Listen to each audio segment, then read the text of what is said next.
Assalomu alaykum, hurmatli Aiza with Love obunachilari.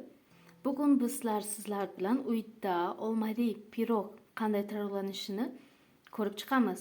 Buning uchun bizga kerak bo'ladi 5 ta sredniy o'rtacha olma va 5 ta tuxum, 250 mg sut, tabga ko'ra shakar va tuz solinadi.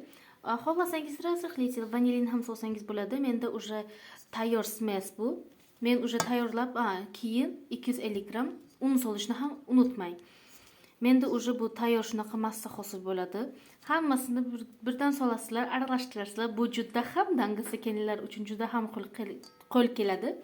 Keyin skоворodkani gaz ustiga pastgina qilib, sariyog' surtib, qizargan skоворodkaga bu porsiyani solamiz. Bu porsiya ko'zga primerno solasizlar. Skоворodka solganda skоворodka shunday to'lishi kerak va u pastidan qizarib pishib chiqadi. Ustini yopib qo'yasizlar skоворodkani. Hozir men sizlarga protsessini ko'rsataman. Bu tayyor уже yarim tayyor mahsulot. Buni olib qo'yib pishirsangiz ham bo'ladi xolodilnikda. Bu yerda bizda уже pishayotgan mana. Bu уже pasti. Ustini hozir pishiryapman, almashtirdim joyini. Pishgandan keyin yana sizlarga video qilib qo'yaman.